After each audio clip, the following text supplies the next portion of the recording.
5, 4, 3, 2, 1, 0. All engine running. It's one small step for man. It's alive. I'm a beautiful butterfly! This is called gravity. Fala, meus queridos, sejam bem-vindos a mais um episódio desse podcast maravilhoso, sejam bem-vindos ao Quark Podcast, nesse episódio muito especial, que hoje nós temos duas convidadas que elas compõem o Nutrindo Descobertas, né? A gente trouxe elas para conversar um pouco sobre nutrição, sobre será que nutrição é ciência, será que nutrição é só umas dieta louca, é comer de 3 em 3 horas, então comer assim... lixia, né?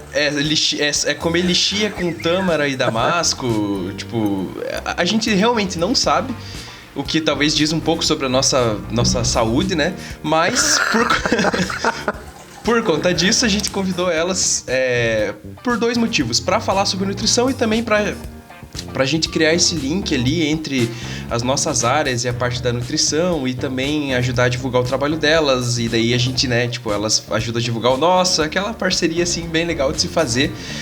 E antes de começar o episódio, eu só queria dizer para você seguir o nosso Instagram, porque lá, né, como a gente sempre fala, tem todo o nosso conteúdo, a gente posta as animações, divulga os episódios lá, posta cortes e conteúdos complementares, então segue lá o Quark Podcast para você estar sempre bem informado. Então, para dar início, assim, não posso falar, porque senão o Luiz fica chateado, né? Como sempre, tem aí o Luciano e o Luiz que estão aqui, né? Que compõem esse podcast. Alô! Aí... E então...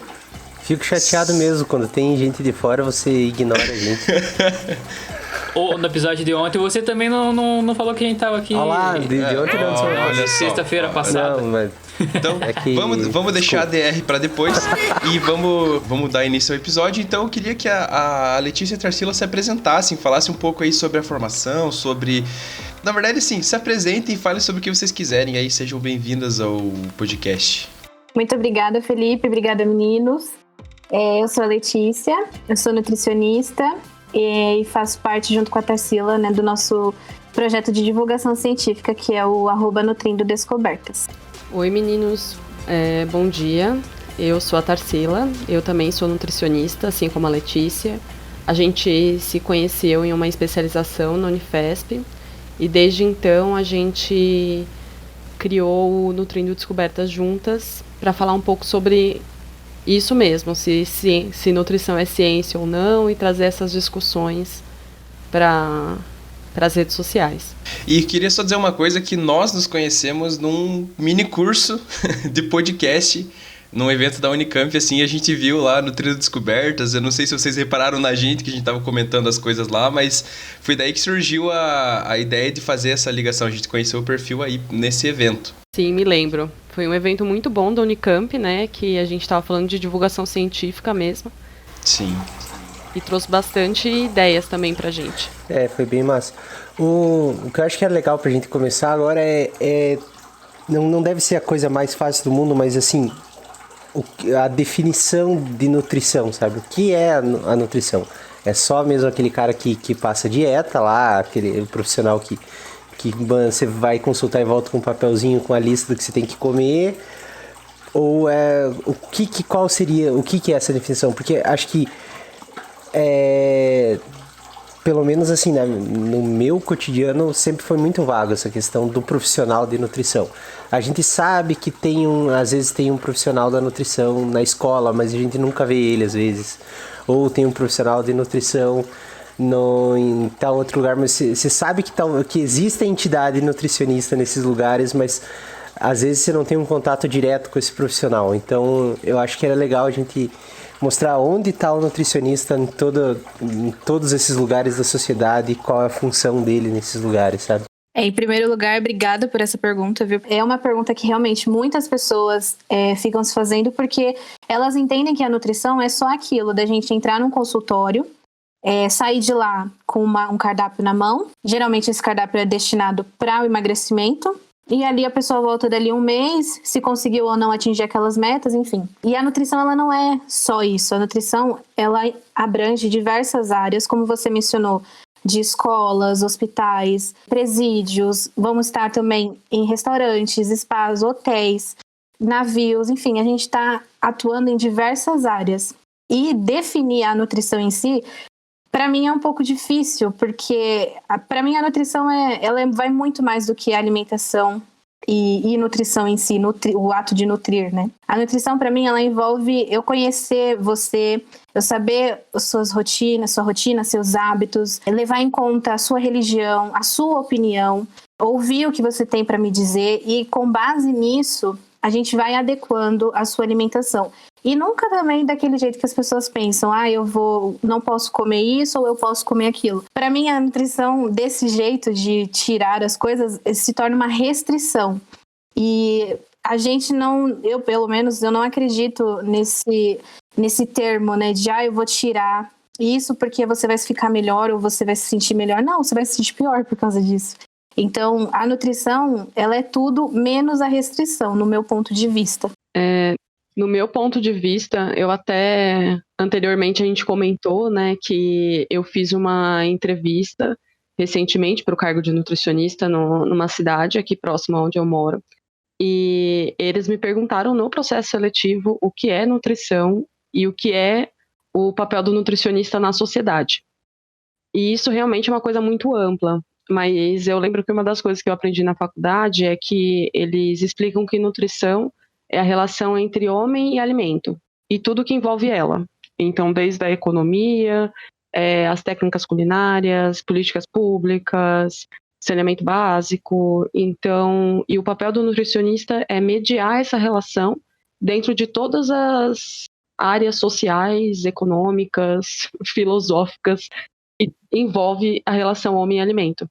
Então, igual a Letícia falou, vai muito além do que os olhos veem.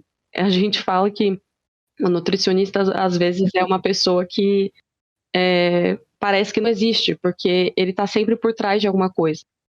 Ele não é o papel principal, ele é o coadjuvante que faz o negócio acontecer. Então, é super importante, mas pouco se fala dele. Por isso que a gente criou o Nutrindo Descobertas também. Isso aí é legal. Acho que é interessante vocês comentarem disso. Foi uma necessidade, assim, que vocês sentiam de falar sobre nutrição de uma maneira mais clara? Porque, como você comentou, às vezes o nutricionista ele não está à frente, tirando a clínica do nutricionista, essas outras áreas de atuações, às vezes ele não está em contato direto com a população. Então, qual que foi, vocês tiveram sentiram essa necessidade de ter uma via de comunicação com a comunidade diferente, por isso surgiu o Nutrindo? Como é que foi essa questão dessa divulgação científica que vocês fazem hoje em dia? A gente já pensou várias vezes sobre isso. Na verdade, o Nutrindo foi inicialmente uma ideia minha, porque um dos nossos primeiros posts, a gente falou dizendo que o Nutrindo Descobertas, ele surgiu de uma insatisfação. Então, é uma insatisfação de que as pessoas realmente não levem, a gente acha que as pessoas não levam a nutrição tão a sério quanto deveria. Por exemplo, não é uma matéria na escola, a gente não fala sobre alimentação. E a gente diminui a nutrição como o nutricionista que está no consultório e fala para você o que você tem que comer e o que não tem que comer. E eu ficava pensando, mas a nutrição é muito mais do que isso. As pessoas não sabem quem eu sou, as pessoas não sabem o que eu faço. E por isso a nutrição é tão desvalorizada. Um adendo, a nutrição é desvalorizada. O nutricionista ganha mal. Mas eu acho que a Letícia pode até comentar um pouco sobre isso. Não sobre o nutricionista ganhar mal, porque isso daí é uma discussão muito grande. O Nutrindo em si surgiu assim, eu lembro como se fosse ontem. Eu tava sentada no sofá e ela me ligou. E ficou um negócio de, sei lá, quantas horas a gente conversando sobre como montar ele e tudo mais. E a principal coisa que a gente pensou de momento, assim, foi, vamos trazer as informações, só que trazer as informações de uma forma clara para que todo mundo possa entender. Porque a gente já sabe que as pessoas têm essa dificuldade de entender a atuação do nutricionista. Ou até mesmo de só achar que a gente está só na clínica ou só no hospital servindo E por causa disso que a gente decidiu juntas, né, trazer essas informações de uma forma clara, para todo mundo poder entender. E a gente também, de uma forma a passos curtos, né, divulgarmos o que o nutricionista realmente faz, que a gente está inseridas em outros lugares, sim. Essa insatisfação não é algo que é só, por exemplo, só meu e da Tarsila. A gente vê, sim, muitos outros perfis, e não só da área da nutrição, mas principalmente com relação a essa parte das redes sociais, né? A gente vê que, por exemplo, por que uma blogueira, que às vezes não tem a formação específica naquela área, por que ela tem milhões de seguidores, o engajamento dela é top, tipo, ela tem muitas curtidas, compartilhamentos, etc e tal.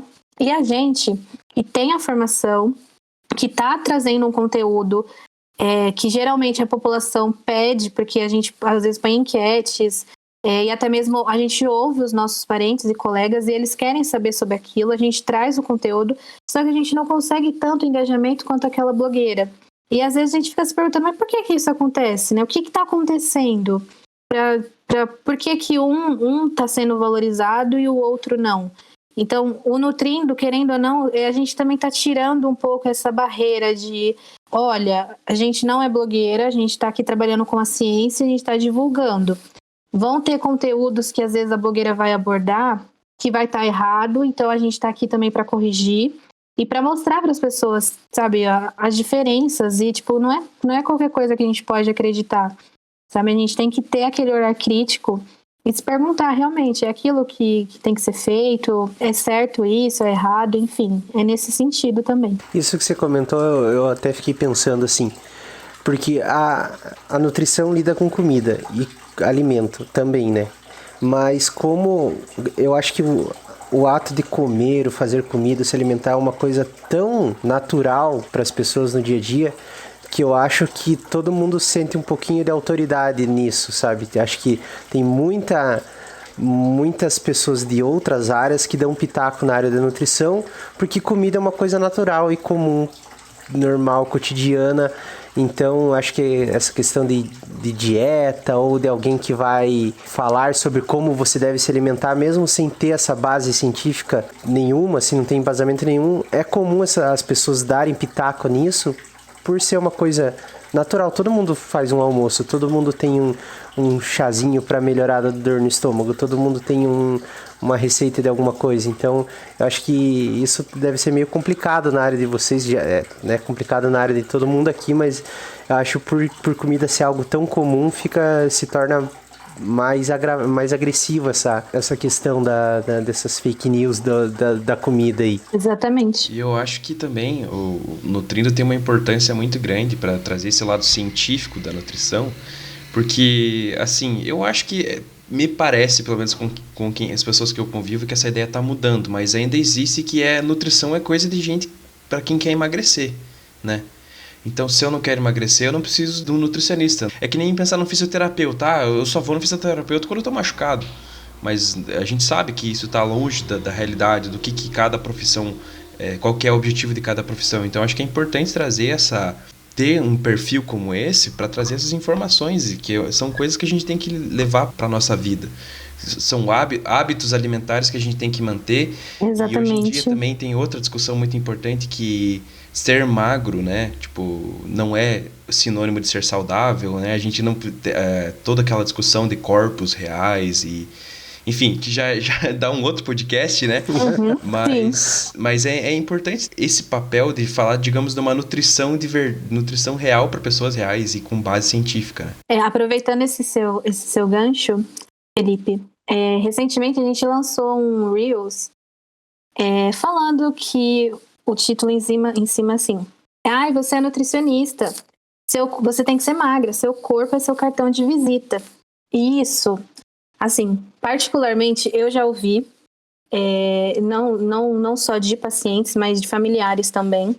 E isso é algo que precisa ser quebrado, sabe? A minha inteligência, o que eu sei, todos os anos que eu passei, não, eu digo eu, mas todas as outras nutricionistas também que são, digamos, fora do padrão que a sociedade impõe para uma nutricionista, todos os nossos conhecimentos, eles não estão relacionados ao nosso peso, eles estão relacionados ao todo esforço que a gente teve para estudar e acompanhar aquele paciente, para buscar a melhora da qualidade de vida dele.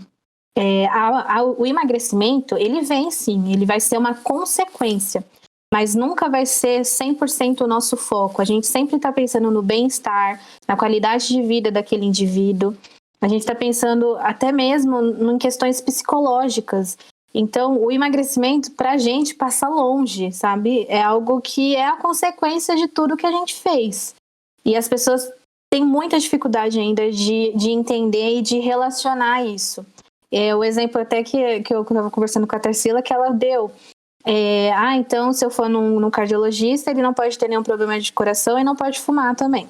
Se eu for no dentista, ele tem que ter o dente perfeito, maravilhoso. Enfim, é isso, gente. Não existe um padrão para as profissões, porque se existisse também, acho que não ia ter graça nenhuma. Então... Uhum.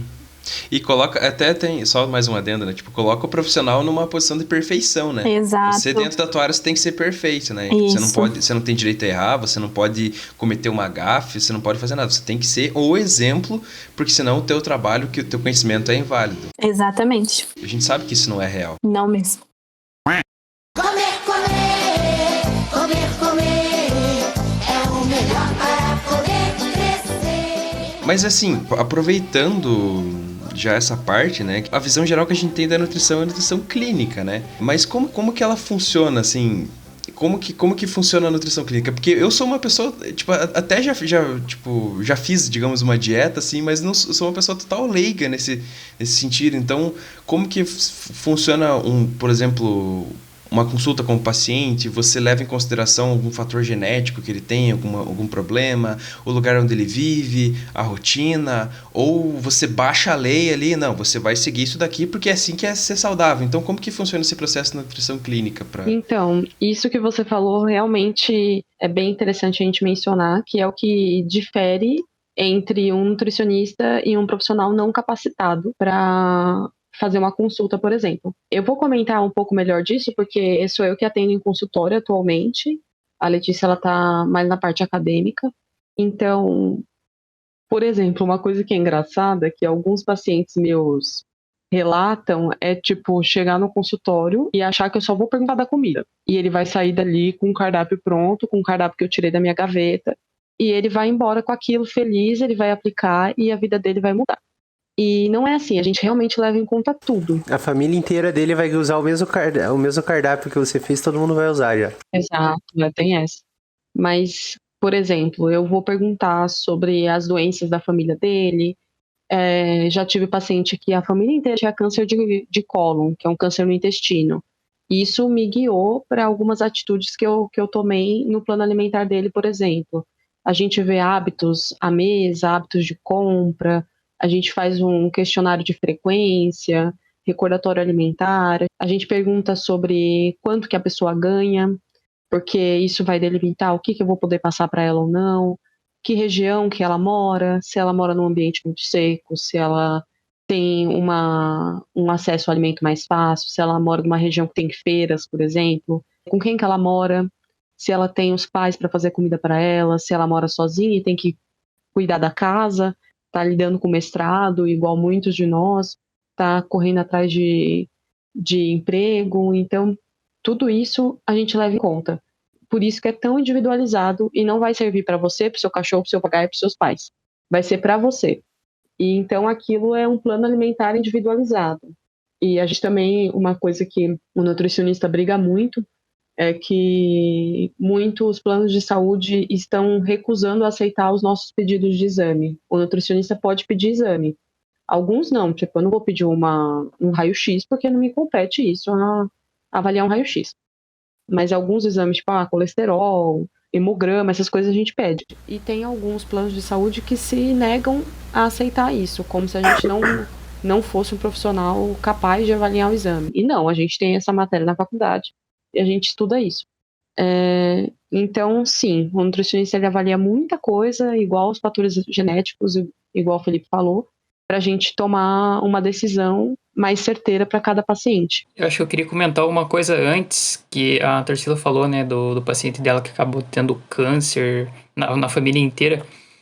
Qual seria, então, a relação que você levou a considerar no planejamento dele ali para alimentação, né? Qual seria a relação o que você tentou evitar, digamos assim, nesse caso, né, para alimentação dele? Que eu achei que ficou bem interessante isso aí. A gente chegou a fazer um post sobre isso, sobre a relação entre embutidos e câncer de cólon, que tem uma relação direta com o consumo. Tem uma gramagem máxima que a gente tem que é possível de embutidos na semana para se evitar esse tipo de câncer. E também tem a ver com atividade física, que também vai guiar uma saúde intestinal. Muitos nutricionistas usam probióticos, que são bactérias benéficas para o intestino. Então, tudo isso vai guiar uma tomada de decisão. Um negócio que eu queria perguntar, que eu fiquei pensando agora, é o quão... que nem o Felipe falou, vocês vão lá e batem o martelo em cima da dieta da pessoa, é isso. Assim, qual é a autonomia do paciente na hora de se montar uma dieta, por exemplo? Tem coisas mais simples, assim, tipo, o paciente ele é vegetariano, ele é vegano, isso até faz, pra mim não parece ser tão complicado, mas assim, caso a pessoa, sei lá, ela quer tal coisa na dieta, ela quer ter tal coisa, ela quer comer tal coisa, ela quer ter... rola cada um cede um pouco, tem um meio termo, ou tem situações que não tem muito, tem que falar, realmente desse jeito, porque a gente tá buscando não vai dar certo. Como que funciona esse diálogo na hora de estruturar uma dieta? É só o nutricionista ou a opinião do paciente também tem um peso importante?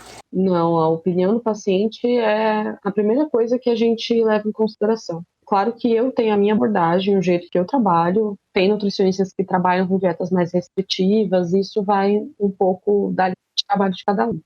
Mas a primeira coisa que eu falo para o paciente no meu consultório é falar para ele a maneira que eu trabalho. Eu trabalho com mudança de comportamento, que eu trabalho com mudança de hábitos e que eu vou primeiro partir do que ele já faz para a gente mudar. Então eu não vou colocar um monte de coisa na vida dele que ele nunca comeu, que ele nunca nem viu. Agora você vai comer lixia. Tipo, quê?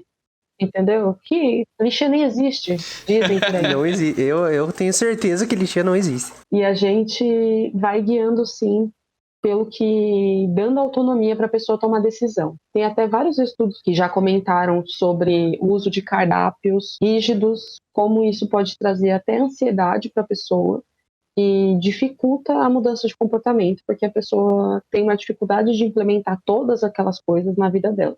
Então, quando a gente estabelece metas ou mudanças graduais, a pessoa vai implementar da maneira dela, na rotina, e ela, no final da consulta, ela vai falar para mim, não, olha, isso eu acho que não dá para fazer agora, vamos deixar isso para depois, isso para mim não vai funcionar, porque eu moro com os meus pais, meu pai tem uma dificuldade financeira, tudo isso é feito. E eu falo, assim, que eu não crio dependentes químicos a nutricionista. Eu tenho pessoas que buscam o meu serviço, por um período eu ajudo elas e depois elas vão viver a vida delas. Então é autonomia.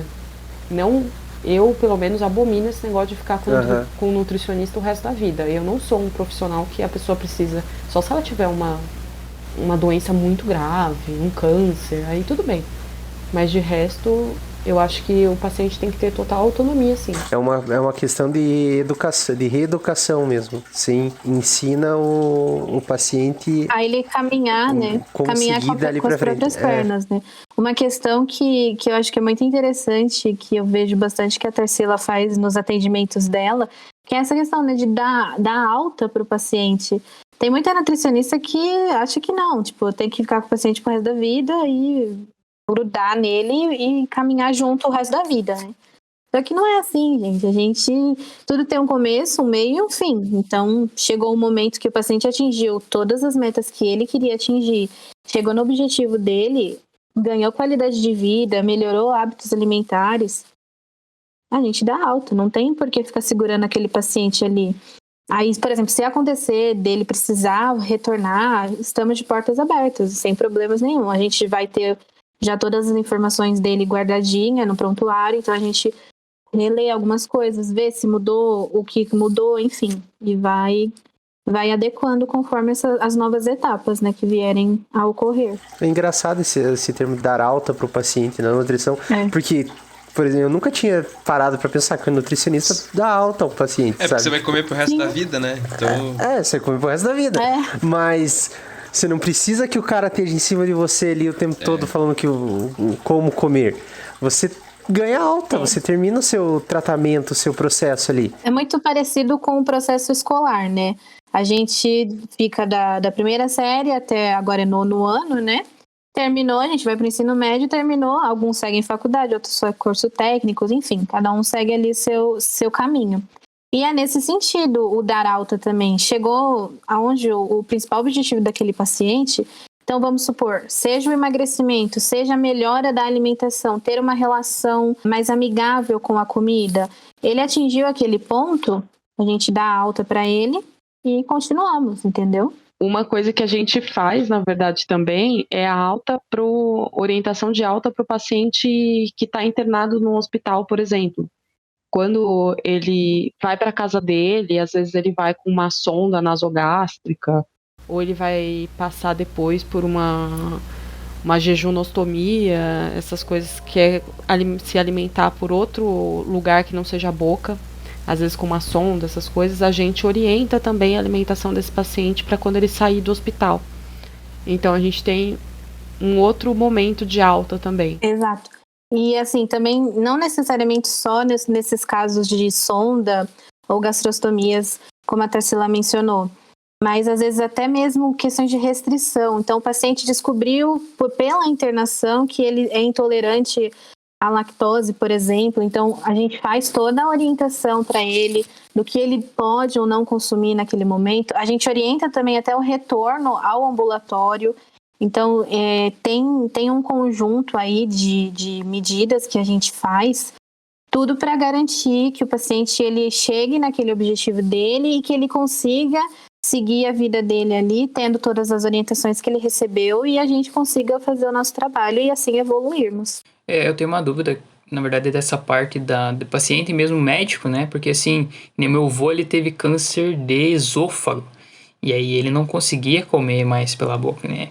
E aí a minha dúvida é até que ponto você consegue utilizar os alimentos que são alimentos de verdade, né? E a que ponto que você começa a utilizar os que são mais sintetizados para ele ter aquele tipo de nutriente no corpo.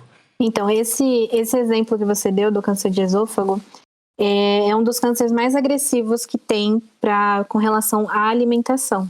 Se restringe muitas coisas, dependendo até no estágio que o câncer for identificado, a gente não consegue mais fazer com que a pessoa se alimente via oral. Então a gente parte para algumas outras medidas de sondas e até mesmo, em alguns casos, se a pessoa conseguir, com a avaliação da fono, óbvio, a pessoa conseguir deglutir o que for, né? Então, por exemplo, a gente pode até dar uma cápsula, alguma coisa gelatinosa para a pessoa.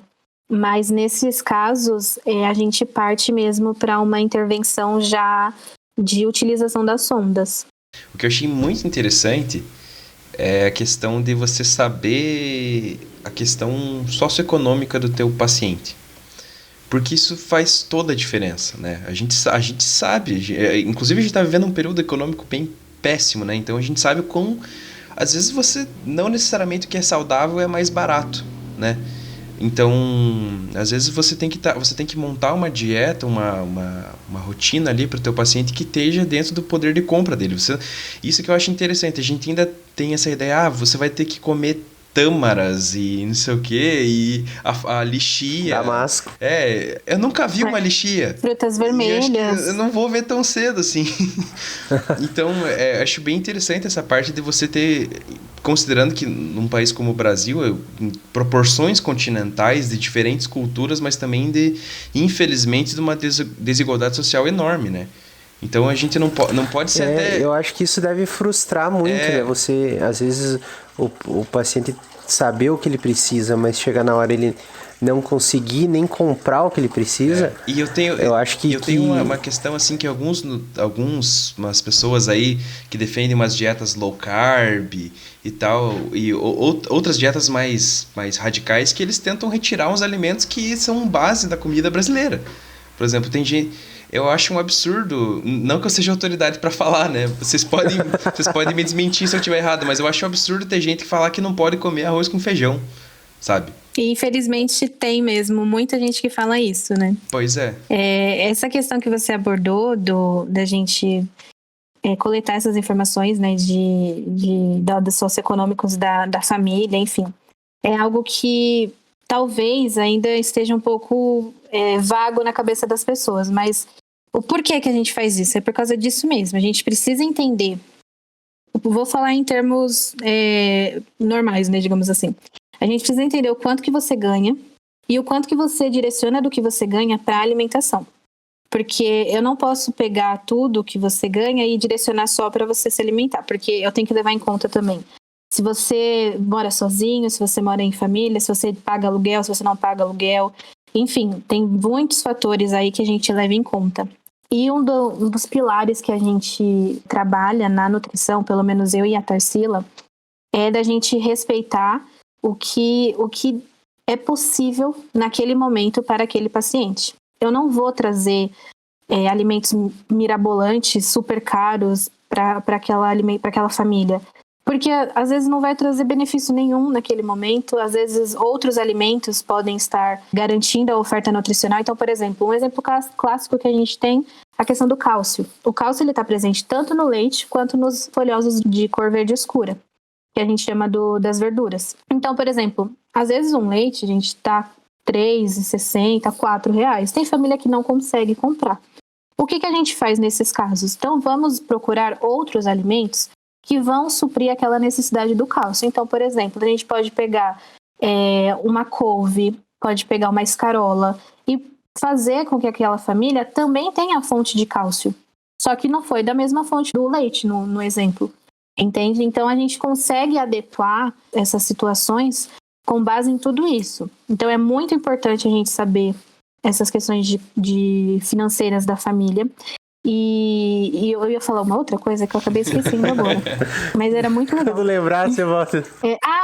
Lembrei.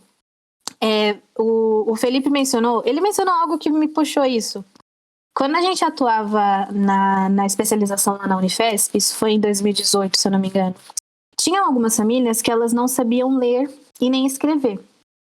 E aí entrava o grande desafio nosso, porque a gente tinha que orientar para aquela pessoa consumir arroz, feijão, carne, tomar leite, mostrar para ela como que seria um cardápio com base no que ela tinha passado para a gente, que ela poderia consumir o café da manhã, o almoço e o jantar. E a nossa ideia naquele momento foi o quê? Desenhar. Então a gente desenhou o que ela pode comer no café da manhã. Então tinha o pão, tinha o leite, pintamos, até chegamos a pintar para ficar algo colorido, para a pessoa poder entender, porque a gente também não é artista, né? Nós somos nutricionistas, então a gente tentou de alguma forma ali trazer a informação para aquela pessoa. Então, por exemplo, juntando essa questão aspectos financeiros, a gente também entra nisso às vezes as pessoas até ficam ressentidas, né? Ficam com vergonhas de falar sobre. Mas a gente pergunta se a pessoa ela sabe ler, se ela sabe escrever, se ela está entendendo o que a gente está conversando com ela. A nutrição, agora até pensando um pouco, respondendo a sua pergunta lá no início do podcast, vocês estão vendo quão amplo é a nutrição? É uma coisa que é um negócio que não tem dimensão a gente explicar, sabe? É um negócio tem até um viés social, né? Porque, assim, pode até parecer meio ríspido o que eu vou falar, mas pessoas pobres também precisam comer saudável. Sim. E elas... Exatamente. E aí que tá, tipo, nutrição para pessoas que não sabem ler. A nutrição fica muito nesse espectro, assim, de blogueiras hoje em dia e tudo mais. Só que a gente esquece que, pô, não é porque o cara tá lá, a pessoa é pobre de uma situação quase miserável que ele não precisa comer direito. Exato. Eu acho que o nutricionista, ele tem que estar mais inserido na vida das pessoas como um outro profissional que acompanha, assim, não é só quando você vai, decidi que agora vou emagrecer, vou atrás de um nutricionista. sabe? Eu acho que faz falta isso, tipo, que nem eu vejo agora, eu nunca fui num nutricionista e eu como todo dia, só que eu não sei se eu tô comendo certo ou não, se eu tô suprindo o que eu preciso ou não. Acho que até coisas básicas, né, da nutrição a gente devia saber, né? Porque aquelas tabelinhas nutricionais dos alimentos, elas estão lá e eu não sei ler, eu não sei que cada coisa... Beleza, tem tantos gramas de tal coisa ali, o que ele vai fazer? Eu não sei, eu não sei, não conheço alguém que saiba, né? Ele vai no mercado. Exato. Eu acho que isso talvez deveria ser alguma coisa que lá no ensino básico, talvez a gente tivesse um contato mais próximo, né? Uma parte mesmo educação da alimentar. nutrição, isso, uma parte de educação alimentar para todo mundo, né? Porque que nem tem gente de classe mais baixa que acaba indo pro colégio para poder se alimentar, né? Se alimentar, sim. E principalmente nesse tempo de pandemia, né? Sim, e aí isso daí, se ela vai pro colégio para se alimentar, ela acaba aprendendo, que ela acabe também aprendendo sobre o alimento dela, né? Isso seria muito interessante. Importante. Exatamente. Tarsila, você quer complementar? Não, eu acho que já que vocês comentaram disso, só para fechar com chave de ouro, tem uma série no Netflix que chama Rita, não sei se vocês já viram, é uma série, eu acho que norueguesa, e se passa numa escola, e é uma professora norueguesa bem louca, que dá aula lá, e você vê, assim, a escola com uma tabela nutricional deles, porque cada tabela nutricional guia alimentar, a gente entra nisso depois, mas é para cada população em cada país. Então você vê a tabela nutricional, eles têm aula de culinária, eles têm aula sobre os alimentos, tipo, país desenvolvido, não é mesmo? E aqui no Brasil as pessoas estão passando fome e a gente não tem nutricionista na atenção básica porque não se contrata. Então é bem delicado. E é muito importante isso que vocês comentaram mesmo. Come que a mamãe fica contente. Então, essa atuação que a gente comentou até agora é desse nutricionista clínico, certo? Exato, isso mesmo. É do cara que a gente já tem uma visão um pouco melhor do nutricionista. A gente já é um pouco mais familiarizado com esse nutricionista, que é a pessoa que lida diretamente com a outra pessoa, com o paciente, nessa questão de dieta e tudo mais. Mas a gente, como já foi comentado aí, que a Letícia ela é dessa área acadêmica, então tem toda essa parte da nutrição na pesquisa e no desenvolvimento de produtos também, né? Exatamente. Essa parte é o meu xodozinho, né? Eu gosto bastante. Não que eu não goste das outras áreas, gosto também, mas... a gente fala que a nutrição na ciência, né? Na metodologia de pesquisas, etc. e tal. É algo muito interessante e quem quiser depois se aprofundar mais, a gente pode até fazer um post sobre, porque é um assunto que, assim, é tão amplo quanto falar da nutrição clínica. O nutricionista nessa área de pesquisa, ele pode estar inserido em indústrias para o desenvolvimento, como, por exemplo, foi mencionado, dos guias e das tabelas de composição dos alimentos. Então, por exemplo, a tabela TACO, para quem não conhece, é uma tabela desenvolvida pela Unicamp, que é uma tabela que nela se compõe todos os alimentos, assim, não todos, mas a grande maioria dos alimentos, e dizendo quantos tem em 100 gramas de cada vitamina e mineral e carboidratos, enfim. Então, por exemplo, é lá que a gente consegue ver que, por exemplo, o leite, ele vai ter menos cálcio quando comparado com uma couve.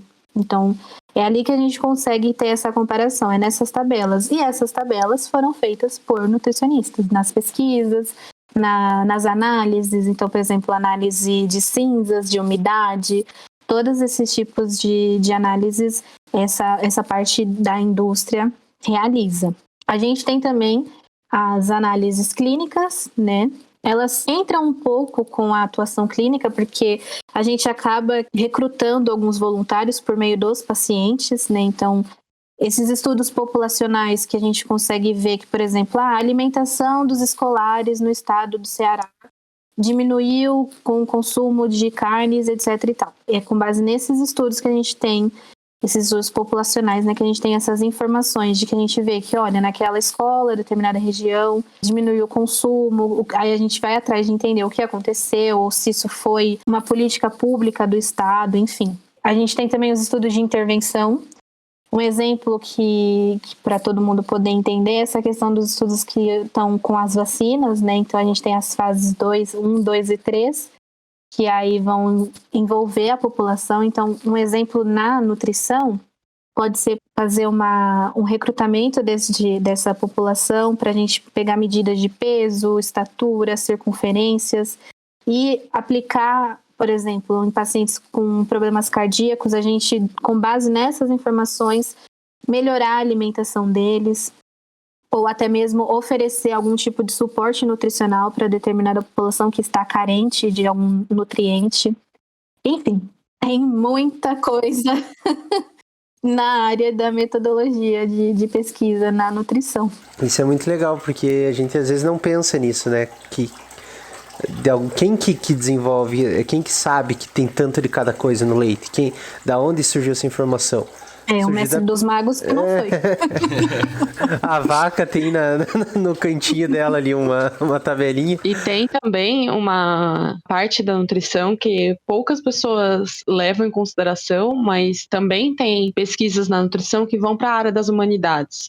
Então, a representação social de um alimento, tem pessoas que estudam redes sociais e posts até, por exemplo, dessas blogueiras, padrão entre posts, tipos de palavras-chave que entram nessas chamadas para blogueiras. Também é a área das letras, da comunicação, até da divulgação científica, que é uma área que eu gosto muito, que também vincula alimentação e humanidades, que também é uma área de estudo. Então, a gente está em tudo quanto é canto. Moral da história. Basicamente.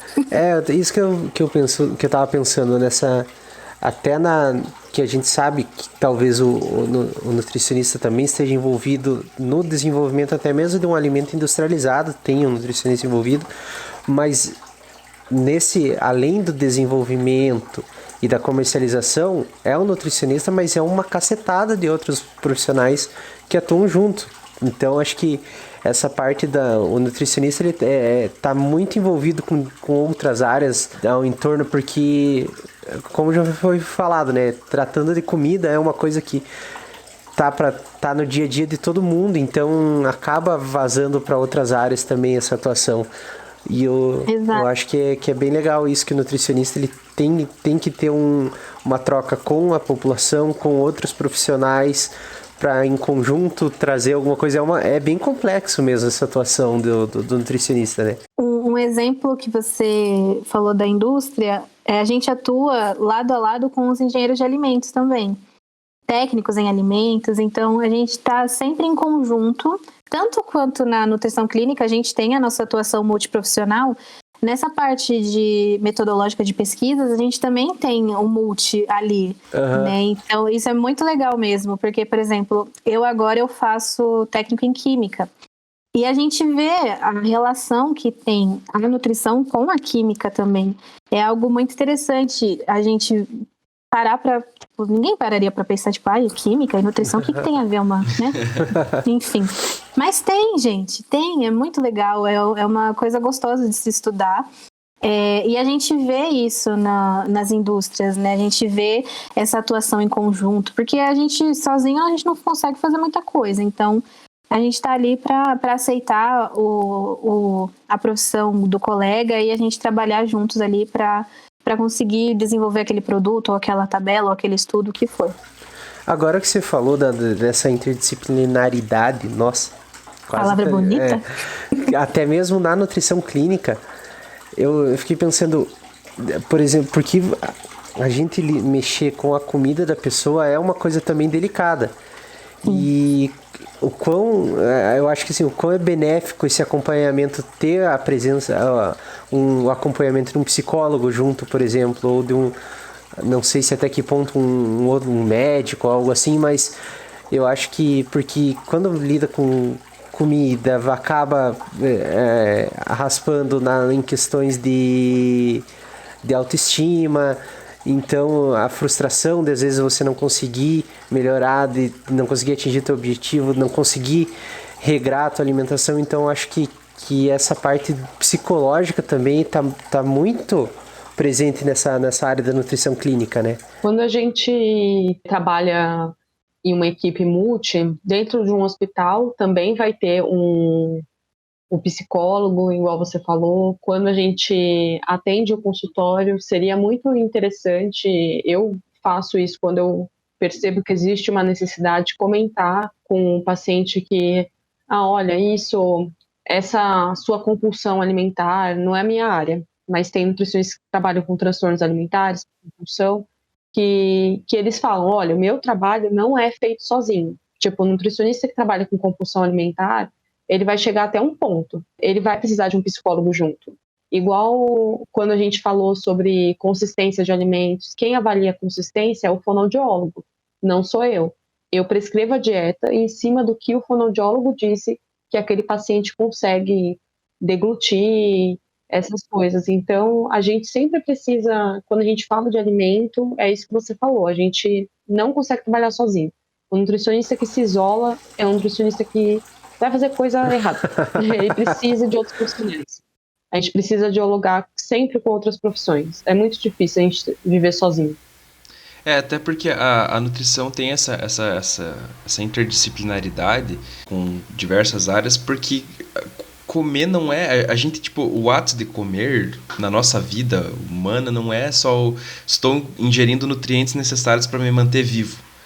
É um ato social, é uma coisa emocional, a gente tem muita descarga de várias coisas, né? Tipo, então, é assim, muito cultural também, né? É muito cultural. Então eu quero comemorar uma parada, vou comer alguma coisa, vou fazer uma festa, vou comer. Tipo, eu tô muito triste, eu vou comer também. Eu tô muito feliz, eu vou comer, sabe? Então tem muita coisa que vai além de simplesmente ingerir nutrientes, né? Que obviamente, o nutricionista é essencial para direcionar o que deve ser feito, mas também, às vezes, a causa não é simplesmente... Não é uma questão assim de palatabilidade, né? A pessoa só quer comer o que é gostoso. Às vezes a pessoa tem um problema sério de compulsão alimentar, de ansiedade generalizada, até de depressão, que o nutricionista, não desmerecendo a profissão, obviamente, mas ele não é capaz de lidar com isso sozinho, né? Isso pra mim é uma coisa que me fascina, na verdade, porque... não os transtornos, mas é uma coisa que me fascina porque o ato de comer é muito mais do que simplesmente comer. É muito louco isso. Isso é muito massa.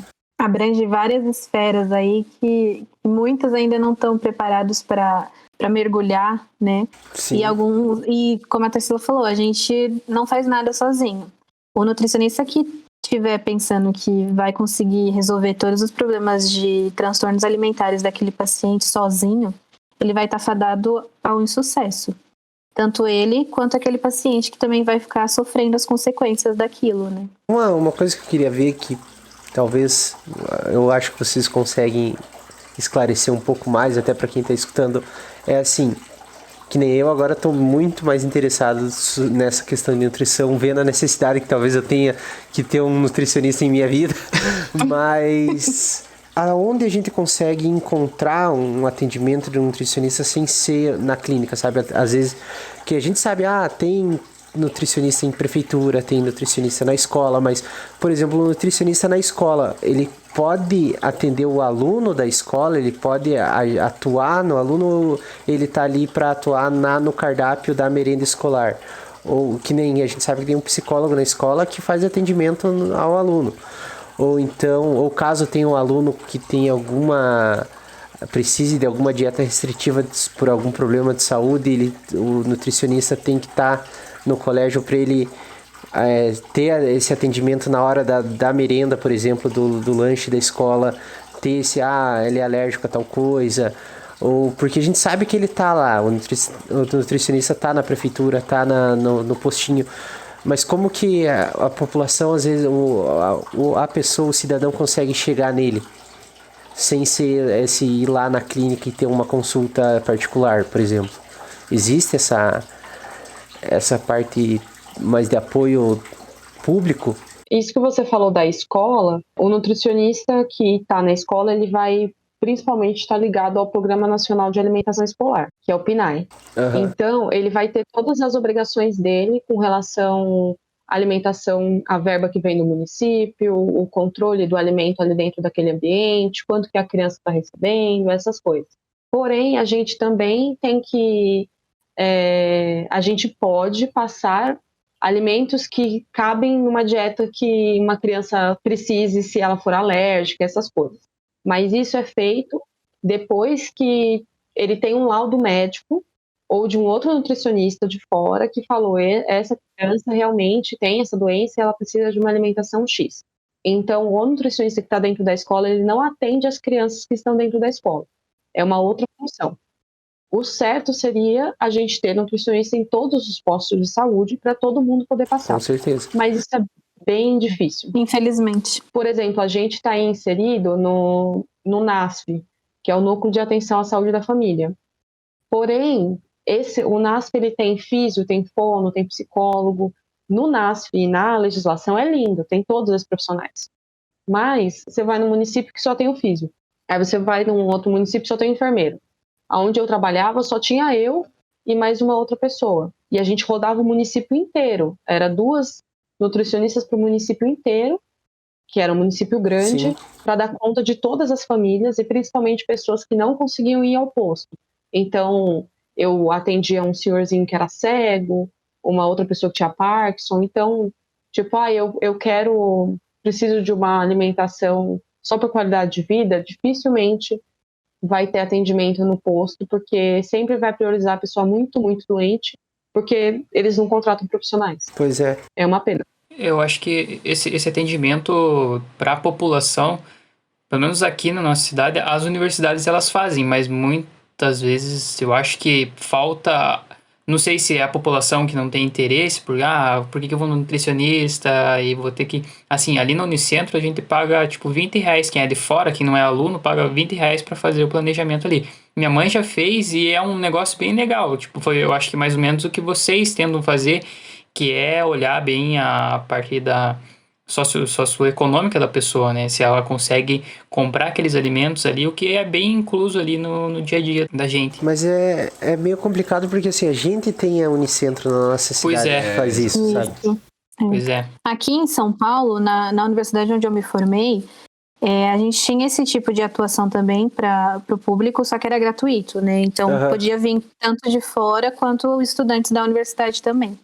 Só que a gente via isso também, porque tinha dias que a gente não tinha atendimento nenhum.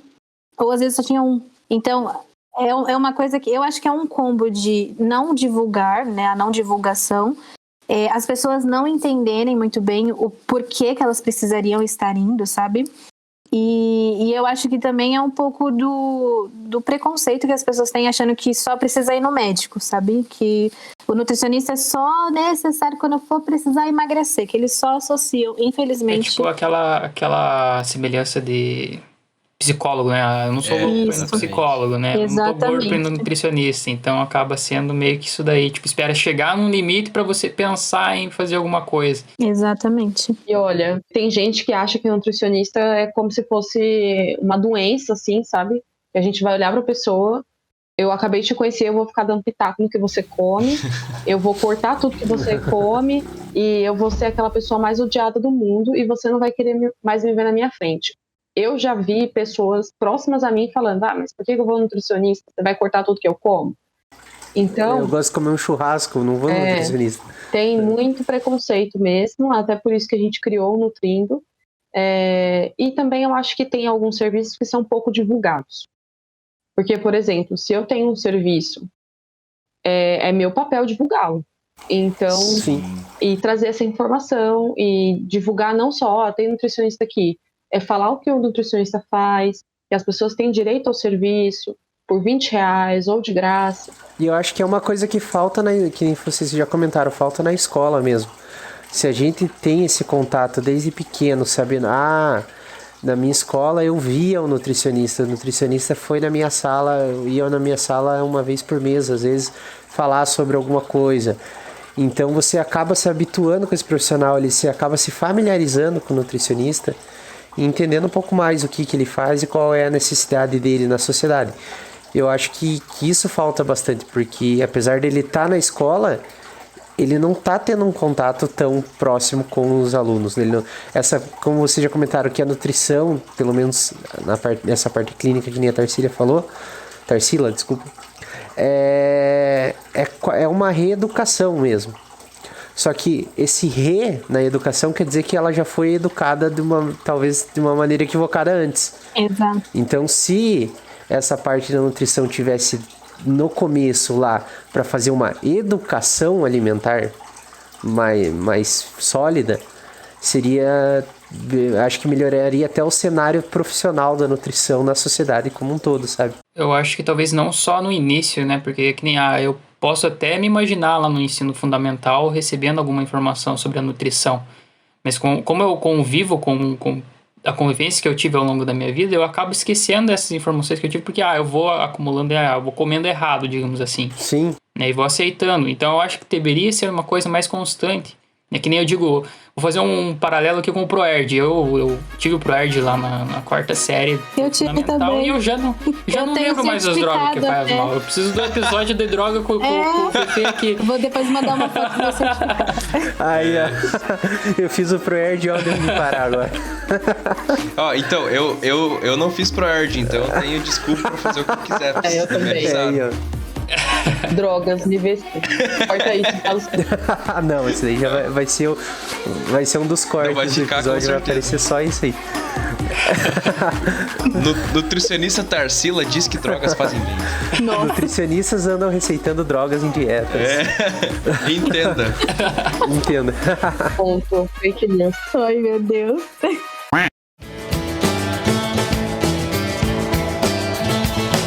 Bebida é água, comida é passo. Você tem sede de quê? Você tem fome de quê? Mas eu acho que assim, às vezes essa educação na pré-escola, igual o Luciano falou, é mais complicada porque às vezes você está ensinando o aluno, a criança, mas não é ela que faz a comida dela na casa dela, porque ela é uma criança.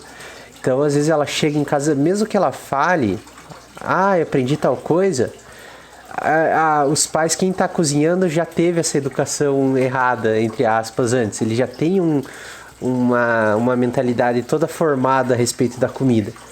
Então, eu aprendi na escola que comer tal coisa, só tal coisa não é bom. Mas o pai falou, cara, a vida inteira eu comi, eu tô aqui, eu vou continuar comendo, sabe? Então, eu acho que é igual a Luciano falou, é uma coisa que tem que ser comum na vida, na formação das pessoas, esse entendimento sobre a comida. Porque a gente já falou que comida é uma coisa diária, é uma coisa normal, é uma coisa que comida é uma coisa muito natural.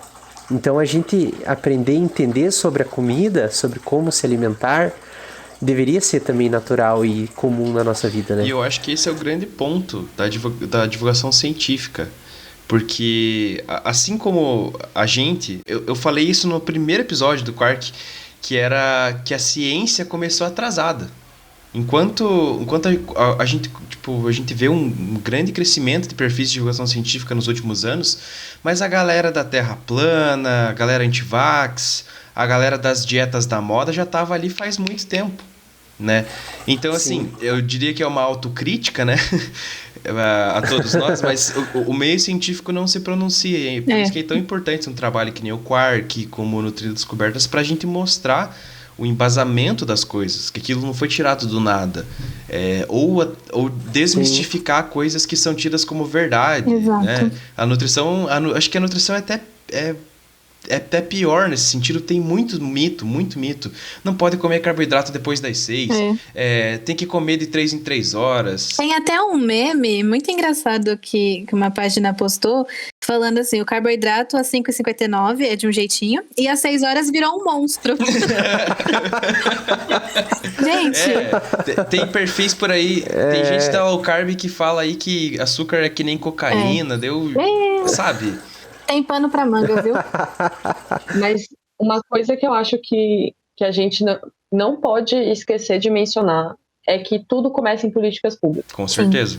Com certeza. Então, se você não tem incentivo à ciência, se você não tem incentivo a divulgador de científicos, porque a gente faz as coisas de maneira autônoma. Eu não sei vocês, sim, todos mas eu conheço pouquíssimas páginas que têm patrocínio. Então, a gente vive no submundo, tentando lidar com a Os vida, boletos. pagar os boletos, que a gente é cringe, e conseguir divulgar ciência. Então, por exemplo, eu já trabalhei em escola e eu era a única, na época, técnica em nutrição na escola. E eu tinha que dar conta de milhares de coisas e eu criei um projeto para falar de alimentação para as crianças. Mas eu não tive a chance de falar com os pais porque eu não tinha tempo, não tinha condição psicológica para lidar com tudo aquilo. Por quê? Porque não tinha políticas públicas, porque não se contratavam pessoas. Era um profissional totalmente sobrecarregado, né? Exato. Então, em toda a área. Porque por que não se fala tanto de biologia? Porque não se tem tantos biólogos se pagando tão bem para os caras decidirem, não, eu vou deixar o meu trabalho um pouco aqui de lado por meia hora para falar sobre ciência. Falar sobre ciência, divulgar ciência, ainda é uma coisa de pessoas privilegiadas.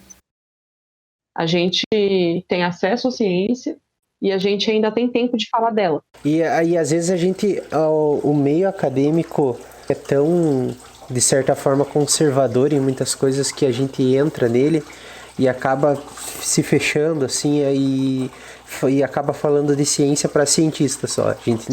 A gente esquece como conversa com a sociedade, sendo que a gente faz parte da sociedade. Da sociedade, exato. E é isso que o Nutrindo vem para trazer, sabe? É desmistificar todos esses termos. Sei lá, a gente tem muito costume de dizer hiperglicemia. Fala que tá com açúcar alto no sangue. Sim. É a mesma coisa, sabe? Já se tornou tão natural para você que está há tantos anos no meio da nutrição.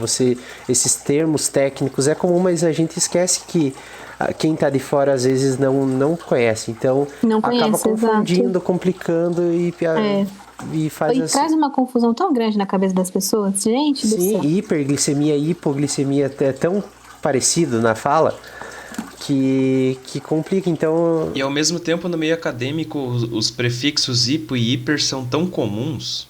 Para quem tá dentro dessa área, nossa, você lê, você já sabe.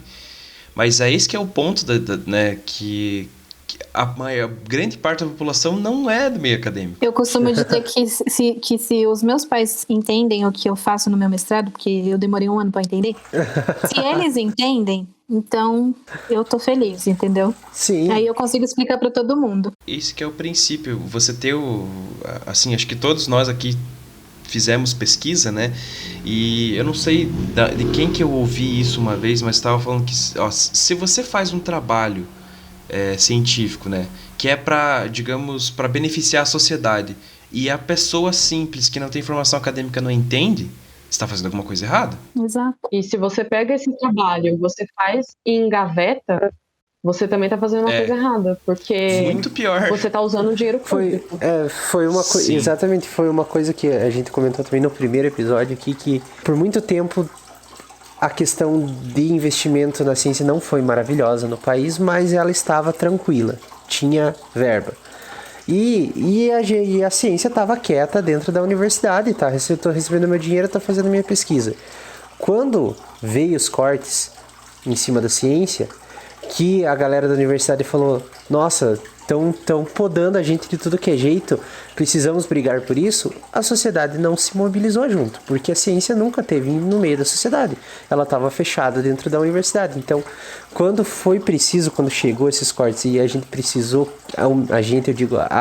o meio acadêmico precisou do apoio da população para brigar por esses direitos, ele não teve, e assim, eu não culpo totalmente a sociedade, porque tudo que era feito na universidade estava fechado dentro da universidade. E daí vem a história que plantam maconha, que fazem não sei o que, e que não sei o que, porque ninguém vai... Tem toda a questão de que às vezes a pessoa, se o cara não vai nem na biblioteca da escola do filho ver se tem o livro X lá dentro que estão falando que estão tendo, por que ele vai entrar na universidade para saber o que está acontecendo, mesmo sendo uma universidade pública e aberta? As pessoas não vão, mas também tem a obrigação da universidade trazer para fora isso. Exato. Mostrar, estamos trabalhando, estamos fazendo. O que a gente faz aqui tem retorno para vocês também.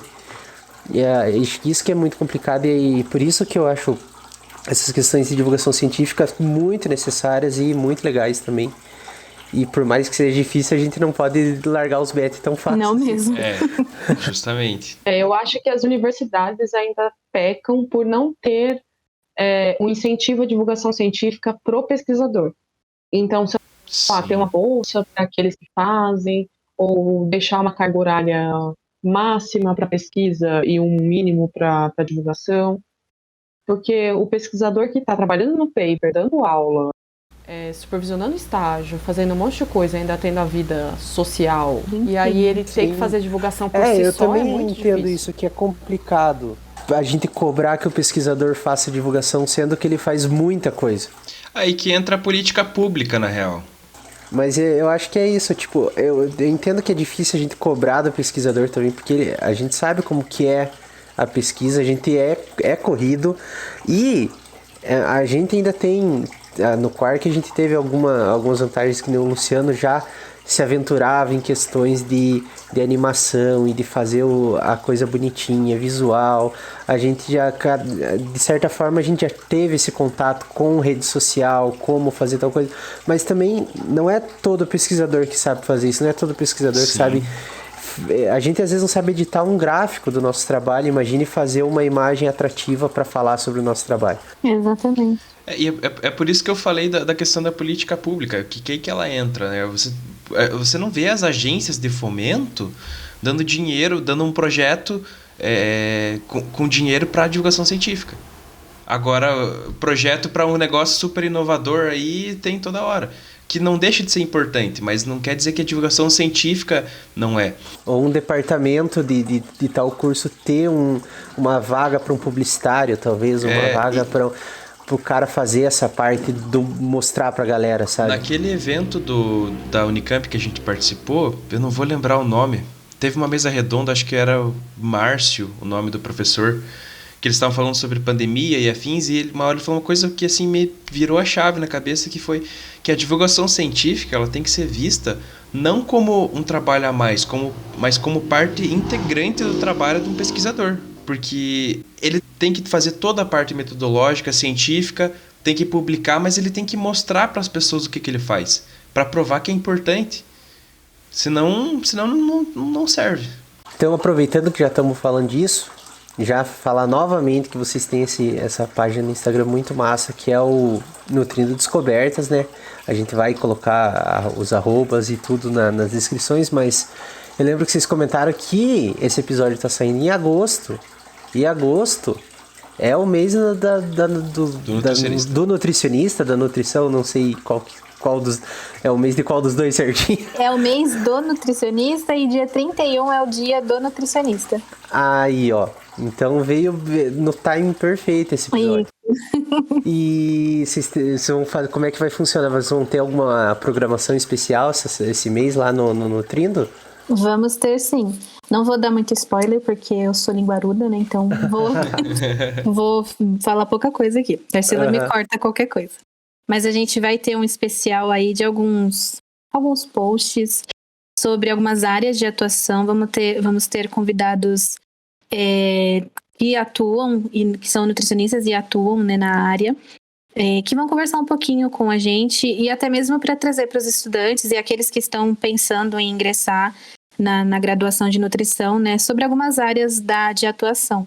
Porque, como a gente falou, a nutrição é um campo bem grande, a gente pode atuar em vários lugares e nada melhor do que alguém que já está na área, né, conversar um pouquinho com a gente.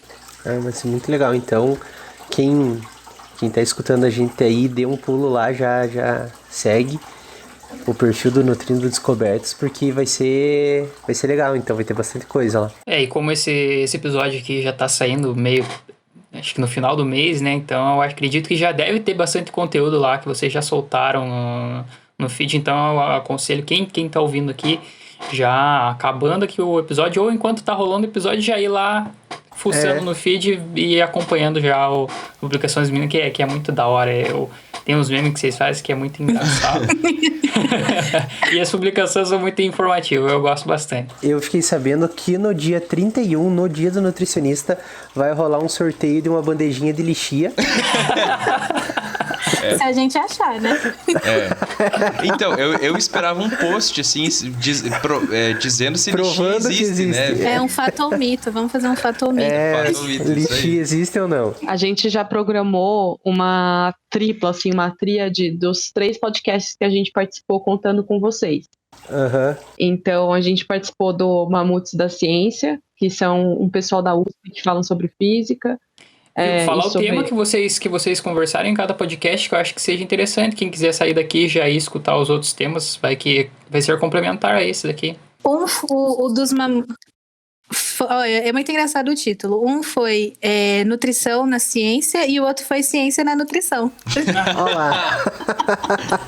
E esse daqui vai ser qual agora? E agora vocês O nosso vai ser Nutrição Científica. Não, o nosso vai ser Nutriência na Ciência. Mas a gente vai colocar essa tríade de posts, um do ladinho do outro, a gente está pretendendo isso, e no de vocês a gente coloca uma listinha ali para as pessoas lembrarem de pesquisar sobre e ver se realmente existe ou não. Isso. Isso. Por favor.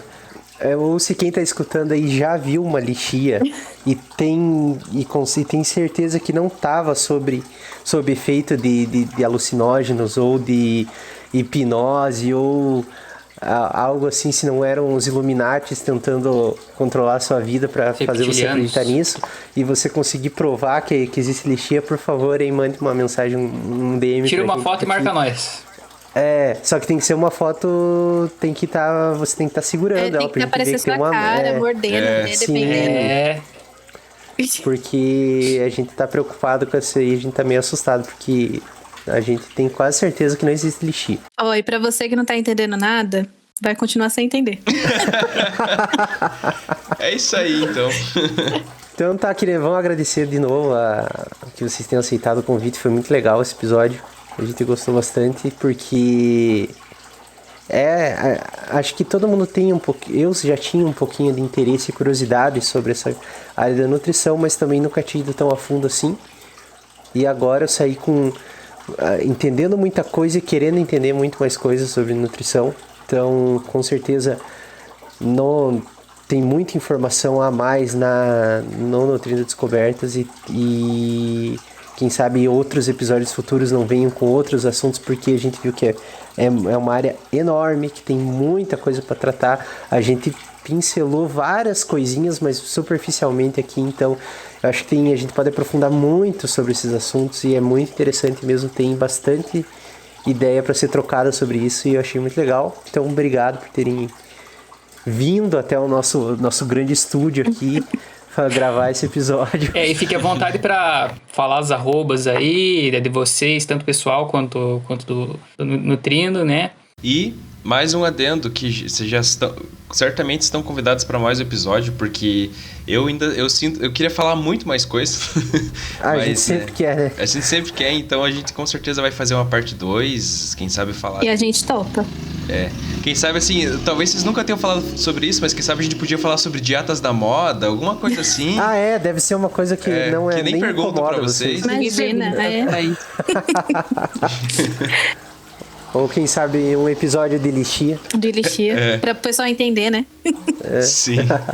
Mas, gente, obrigada, viu? A gente fica muito feliz, como nós comentamos, é o 3º episódio de podcast que a gente é convidada. Nós ficamos muito felizes. Nós pretendemos ainda fazer um nosso num futuro não tão distante, quem sabe, quando a gente tiver um pouquinho mais de tempo. A gente, então, tá no Instagram, no @Nutrindo Descobertas. Nós temos o Nutri Descoberta no Twitter. Não cabe um nome melhor, então ficou Nutri Descoberta mesmo. A gente tem uma playlist no Spotify com indicações de podcasts sobre ciência. Então, o de vocês também tá lá, e esse episódio vai estar lá também. E é uma playlist colaborativa, então se vocês quiserem adicionar podcast que vocês gostam, podem ir lá no Spotify e adicionar. E eu tenho o @NutriTarcilaHelena, que é onde eu falo um pouco mais do meu trabalho. Mas eu sou nutricionista de crianças, bebês e gestantes. Então, adulto, desculpa, homem. Hoje não. Hoje não, Faro. É isso. Bem, eu quero agradecer também. Muito obrigada pelo convite. É sempre um prazer gravar podcast, a gente se diverte bastante. Eu fico bem apreensiva no começo. Hoje tivemos alguns imprevistos, mas deu tudo certo, graças. Mas eu agradeço muito, estamos dispostas e abertas para novas ideias, novas discussões de podcasts, até mesmo live, não sei, enfim. A gente pode conversar sobre isso. Muito obrigada novamente. E, pessoal, sigam lá o @Nutrindo Descobertas. Isso aí. Então, até mais, pessoal. Falou! Aquele abraço, valeu. Tchau, tchau. Isso aí, então, galerinha. Tchau pra vocês, abraço.